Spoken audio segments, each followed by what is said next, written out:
देखिए, आज का जो लेसन है वो प्रोबेबिलिटी एक ऐसा टॉपिक है मैथमेटिक्स का।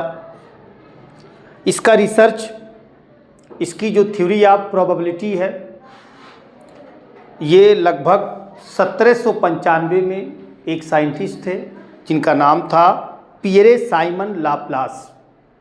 1795 यानी 1795, सोचिए 1795 और 1819 2000 समथिंग चल रहा है, मतलब बहुत पहले प्रोबेबिलिटी की थ्योरी बता दी गई, यानी कई सौ साल पहले। अब 1800 पूरा 100, 1900 फिर 2 है ना, लगभग 250 साल, कई सौ साल पहले इस प्रोबेबिलिटी की थ्योरी बताई गई। और ये लगभग ये टॉपिक जो है लेसन, ये तो क्लास 10th के लिए लेक्चर है, लेकिन इसका बहुत इम्पॉर्टेंट रोल है। इसका सिलेबस में क्लास 9th में भी है और जूनियर सेक्शन में भी है, और हायर कोई भी कंपटीशंस, चाहे आप रेलवे हुआ, बैंक हुआ, एसएससी हुआ, आईएएस हुआ, किसी भी परीक्षा में जब आप बैठते हैं तो उसमें एक दो क्वेश्चन ये पूछा जाता है प्रोबेबिलिटी का ताल्लुक से। ये बहुत ही इम्पॉर्टेंट टॉपिक है मैथमेटिक्स का और बहुत ही आसान होता है।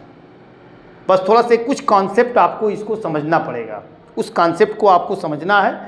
सबसे पहला हम इसमें डिस्कस जो करते हैं वो रैंडम एक्सपेरिमेंट का करते हैं। अभी तक हमने बहुत सारा एक्सपेरिमेंट किया, फिजिक्स में, साइंस में तमाम एक्सपेरिमेंट आप करते रहते हैं। इसमें दो बातें बहुत इंपॉर्टेंट है रैंडम एक्सपेरिमेंट के बारे में, दो बातें बहुत इंपॉर्टेंट है रैंडम एक्सपेरिमेंट। रैंडम एक्सपेरिमेंट के बारे में ये हम आपको बता रहे हैं। रैंडम एक्सपेरिमेंट, रैंडम एक्सपेरिमेंट एक ऐसा एक्सपेरिमेंट है, पहले हम उस एक्सपेरिमेंट की कुछ बातें हम पहले समझ लें कि उस एक्सपेरिमेंट में क्या शर्त है। आप तमाम साइंटिस्ट का जब हिस्ट्री पढ़ते हैं कि भाई वो एक्सपेरिमेंट साइंस में किए, केमिस्ट्री में किए, तो उनको ये नहीं पता था कि रिज़ल्ट क्या आएगा। कि पता था उनको, ये नहीं पता था कि रिज़ल्ट क्या आएगा, और वो रिसर्च पे रिसर्च, एक्सपेरिमेंट पे एक्सपेरिमेंट करते रहे। लेकिन रैंडम एक्सपेरिमेंट में दो शर्त है कि हमें ये मालूम होना चाहिए कि हमारा रिज़ल्ट क्या आएगा। जैसे आपने एक कॉइन को टॉस किया, जैसे ही एक कॉइन को आपने टॉस किया तो आपको मालूम है कि हमें हेड आएगा या टेल आएगा, इस बात की इंफॉर्मेशन आपको पहले से है। आपने एक डाइस लिया, एक डाइस को जो लूडो खेलते हैं उसको आपने थ्रो किया। जब डाइस को आपने थ्रो किया तो या तो 1 आएगा, या तो 2 नंबर आएगा, या 3 नंबर आएगा, या 4 नंबर आएगा, या 5 आएगा, या 6 आएगा। ऑलरेडी हमको पता है ना कि 6 में से 1 आएगा। यानी रैंडम एक्सपेरिमेंट में जो रिजल्ट है वो ऑलरेडी हमको पता है, लेकिन जब हम हैपन करते हैं, यानी इवेंट को जब हम हैपन करते हैं, जब उसको ड्रा करते हैं, तब उसमें से एक ही आउटपुट आएगा, दोनों नहीं आएगा। अब आपने कॉइन को किया, कॉइन को आपने टॉस किया तो आपका कंफर्म है इसके दोनों दो आंसर है, हेड या टेल, लेकिन एक ही हेड आएगा। जब आप हैपन करेंगे इवेंट को तो एक ही हेड आएगा। जब आप लूडो खेलते समय जब उसको आप थ्रो करेंगे तो या तो 1 आएगा, या तो 2 आएगा, या तो 3 आएगा, या तो 4 आएगा, 5, 6 आएगा। और तीसरा चीज़ है, तीसरा आपने देखा होगा कि एक a well shuffled deck of cards, जो 52 ताश के 52 पत्ता होता है, ताश के 52 पत्ते में जो होते हैं, 52 पत्ती जो होती है, उसमें से जब एक कार्ड ड्रा करते हो, है ना, उसमें एक कार्ड निकाला जाता है, तो कौन सा कार्ड है आपका? जैक है कि किंग है कि क्वीन है कि एस है कि 2 है कि 3 है? फिर आ जाइए कलर पे कि ब्लैक कलर है कि रेड कलर है। या फिर चूँकि कार्ड में बहुत सारे मतलब वो है, आप मतलब उसमें कहते हैं कि चिड़ी भी कहते हैं, बहुत सारे नाम, कॉमन नेम भी उसके लिए जाते हैं। इसके बारे में हम आगे डिटेल बताएंगे कि क्या क्या होते हैं, सारी चीज़ें इसके बारे में आपको बताई जाएगी। फिर हमारा डिस्कशन 3 चीज़ों पे है, उसको पहले आप समझ लीजिए। रैंडम एक्सपेरिमेंट, रैंडम एक्सपेरिमेंट का मतलब मैंने आपको बता दिया कि रैंडम एक्सपेरिमेंट में ऐसा एक्सपेरिमेंट जिसको हमें रिजल्ट पता ना हो कि हेड आएगा कि टेल आएगा। आपने एक्सपेरिमेंट करोगे, हाँ ये चीज़, इसके टोटल जो आंसर है ये हमें पता है ऑलरेडी। यानी भाई जैसे एक क्वाइन को हमने टास्क कराया तो हमारा हेड या टेल पता है कि दोनों में एक ही आएगा, ये चीज़ हमें एडवांस पता रहता है। आपने डाइस को थ्रो किया तो पता है कि 1 से 6 नंबर में कोई एक आएगा, तो हमें ऑलरेडी रिजल्ट पता होता है। लेकिन जब हम उसको हैपन करते हैं तो उनमें से एक ही आएगा, इस बात को ध्यान दीजिए। यानी पहले से आंसर पहले से आपको नहीं पता वो है इस बारे में। तो रैंडम एक्सपेरिमेंट क्या है मैंने आपको बताया। सबसे पहले टॉसिंग एक क्वाइन के बारे में बताऊं। टॉसिंग एक क्वाइन जो है आपका रैंडम एक्सपेरिमेंट है। अगर हम एक क्वाइन को टॉस कराते हैं तो ये आपका रैंडम एक्सपेरिमेंट है। दूसरा, थ्रोइंग ए डाइस, एक डाइस को थ्रो करना। तीसरा जो कार्ड है, जो आपका मतलब 52 कार्ड होता है, a well shuffled deck of cards, जो 52 कार्ड्स होते हैं, 52 जो कार्ड्स होते हैं, है ना, उसमें ड्रा, है ना, 52 जो कार्ड्स होते हैं उस 52 कार्ड में एक कार्ड हम ड्रा करते हैं। 52 कार्ड में से कोई एक card, 1 card is drawn from 52 cards. आप कह सकते हैं 1 card is drawn, 1 card is drawn from 52 card से हम ड्रा करते हैं। ये 3 एग्जाम्पल मैंने रैंडम एक्सपेरिमेंट का दिया। और आप सुन लीजिए, आप जानते हैं कि जितने भी गैम्बलिंग, जो कैसीनो में जाकर के गैम्बलिंग करते हैं, कभी नंबर सिस्टम में आपने देखा होगा कि उसमें नंबर लगाते 2 तो वैसे गोल गोल ऐसे घूमता रहता है।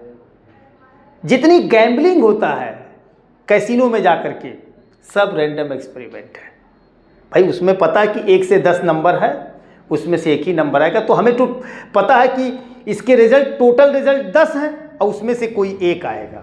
देखिए रैंडम एक्सपेरिमेंट की तो पता 2 बातें हैं, मैं इसलिए अपनी भाषा में बता रहा हूँ कि हमें पता है कि इसके टोटल आउटकम्स कितने हैं और उसमें से एक ही आउटकम्स आएगा, है ना। उसमें से जो टोटल आउटकम्स ये हैं और उसमें से एक आउटकम्स आएगा। ये 2 शर्त है रैंडम एक्सपेरिमेंट की। अब अगर हमें पता ही ना हो कि इसके टोटल आंसर कितने हैं या टोटल आउटकम्स हमको पता ही ना हो, तब बताइए गेम कैसे आप खेलेंगे? कहते तो बेईमानी है ना।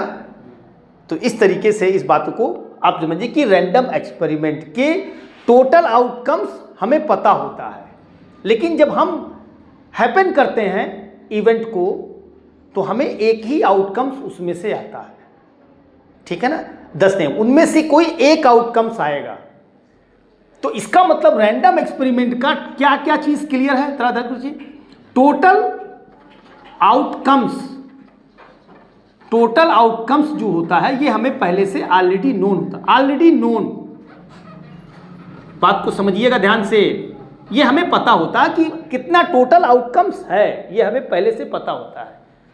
लेकिन उनमें से इन विच आउटकम्स, इनमें से केवल 1 आउटकम जो है वो हैपन होगा, केवल 1 आउटकम। यानी आपका टोटल आउटकम्स हमें पहले से पता रहेगा, दूसरा केवल 1 आउटकम ही इवेंट होगा। 1 आउटकम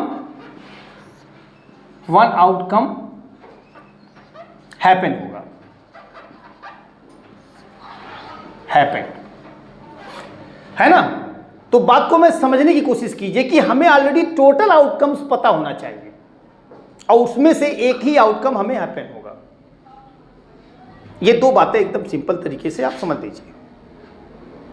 तो ये चीजें आप समझ गए कि रैंडम एक्सपेरिमेंट के बारे में क्या क्या है, इसमें क्या शर्त है। जितने भी गैम्बलिंग होता है कैसीनो में, इसकी 2 शर्त है। एक, टोटल आउटकम्स ऑलरेडी नोन, पहले से हमें पता हो टोटल आउटकम्स, और दूसरा आपका 1 आउटकम, उसमें से जब आप खेलोगे तो एक आउटकम उसमें से आएगा।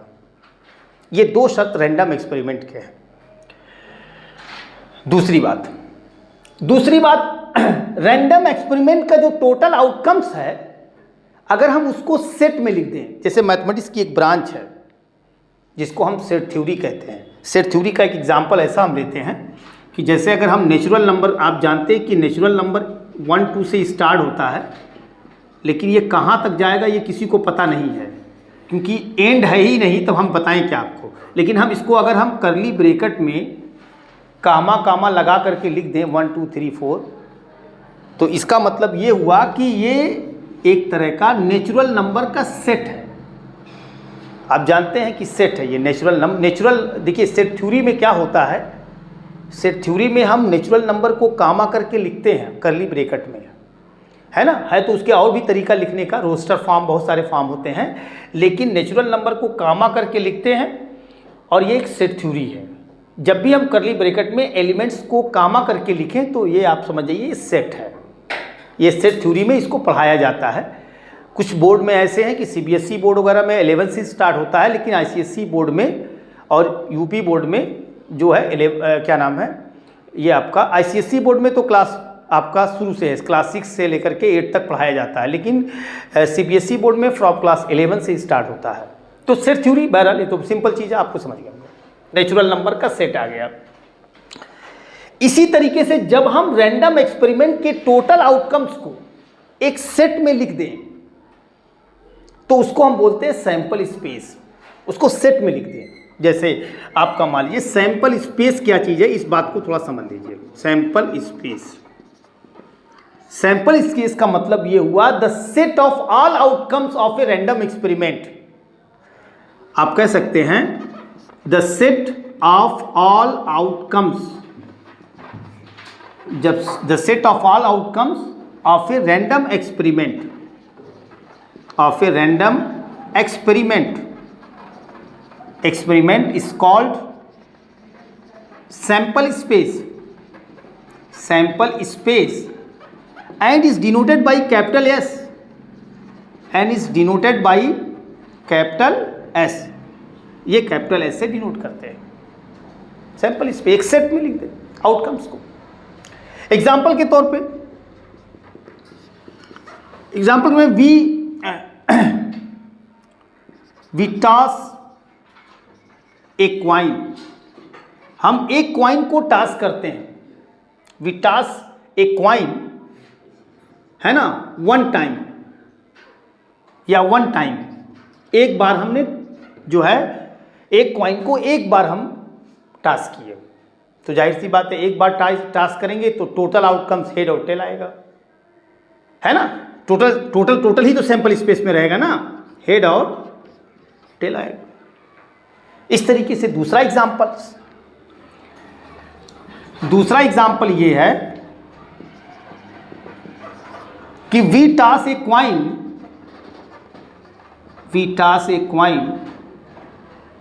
टू टाइम्स, दो बार हम एक क्वाइन को टॉस करें, टू टाइम्स।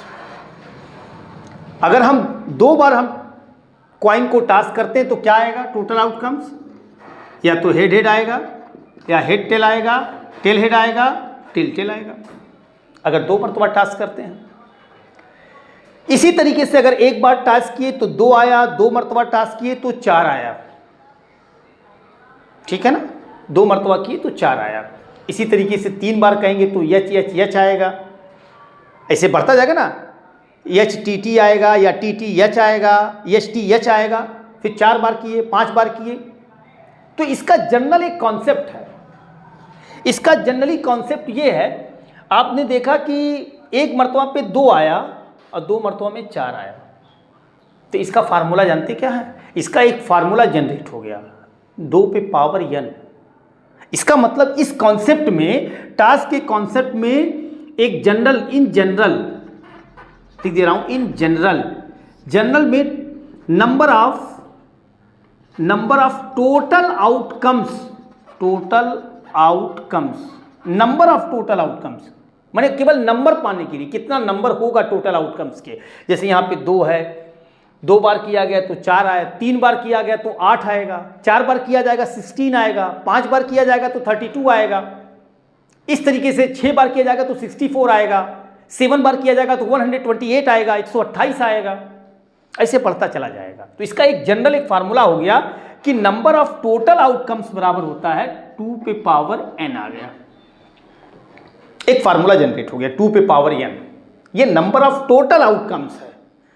तो जब नंबर ऑफ टोटल आउटकम्स है तो n क्या है भाई, जैसे क्वाइन को एक बार टास्क किया गया या 2 बार टास्क किया जाए, इस तरह क्वाइन को जो टास्क किया गया n टाइम्स टास्क किया गया, यानी एक क्वाइन को जो टास्क किया गया n टाइम्स, यानी n बार, 2 बार, 3 बार, 4 बार, 5 बार, 6 बार, 7 बार, इस तरह n टाइम्स हमने क्वाइन को टास्क किया।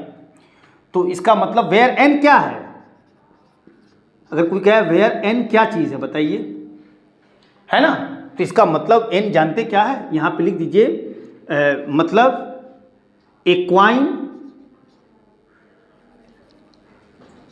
टास्क ए क्वाइन n टाइम्स, दोनों बातें सेम है, टास्क ए क्वाइन n टाइम्स, यानी एक क्वाइन को n टाइम्स टास्क किया गया है ना, task A coin n times, number of total outcomes बराबर 2 पे पावर n, एक क्वाइन को हमने n टाइम्स थ्रो किया। इसमें एक चीज सिमिलरिटी है, सिमिलरिटी क्या है जरा गौर कीजिए, बात को थोड़ा सा समझ लीजिए। जैसे हम एक क्वाइन को 2 बार टास्क किए, एक बार 2 बार, तो जब 2 बार हमने टास्क किया तो या हेड हेड आया या हेड टेल आया या टेल हेड आया या टेल टेल आया, एक क्वाइन को 2 बार टास्क किया गया। बात को समझिएगा ध्यान से, एक क्वाइन को 2 बार टास्क करने में आया। अगर हम ये कह दें कि 2 क्वाइन ले, 2 क्वाइन को 1 बार टास्क कर दें, तो जब 2 क्वाइन लेंगे और 1 बार टास्क होगा, 2 क्वाइन को 1 बार टास्क कर दो,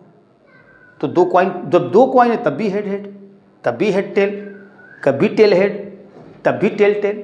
इसका क्या मतलब हुआ, इसका मतलब ये हुआ एक क्वाइन को 2 बार टास्क किया गया तो वही सेम आउटकम्स आया, और जब 2 क्वाइन को 1 बार किया गया तो वही सेम आउटकम्स आया, यानी दोनों बात सेम है कि नहीं। इसका मतलब एक क्वाइन को 2 बार टास्क करना या 2 क्वाइन को 1 बार टास्क करना दोनों सेम है कि नहीं, दोनों सेम हो गया। तो जब दोनों सेम हो गया तो यहां पे हमने क्या कहा, एक क्वाइन को n टाइम्स टास्क किया गया, तो या इसी बात को हम ऐसा नहीं कह सकते कि n मतलब n क्वाइन टास्क 1 टाइम, तो बात तो एक ही पड़ेगी। तो अब यहां पे r करके हम इस बात को लिख सकते हैं, r करके हम लिख सकते हैं कि टास्क n क्वाइंस 1 टाइम,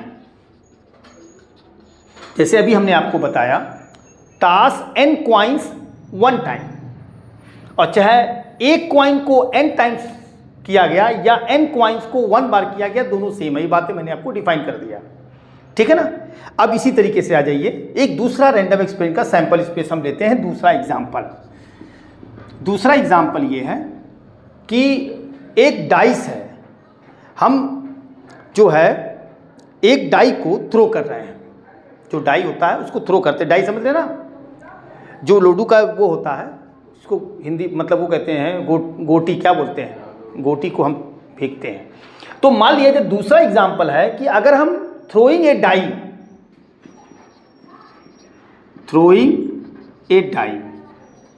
एक डाई को हमने थ्रो किया, तो सैंपल स्पेस क्या आएगा, 1 2 3 4 5 6, एक डाई को थ्रो किया, थ्रोइंग ए डाई 1 टाइम, एक बार हमने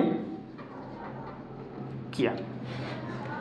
अब इसको बात ध्यान समझिएगा बात को, अगर हम एक डाई को 2 बार टाइप करें, अगर हम एक डाई को, दूसरा एग्जांपल ये है कि अगर मान लिया जाए थ्रोइंग ए डाई 2 टाइम्स,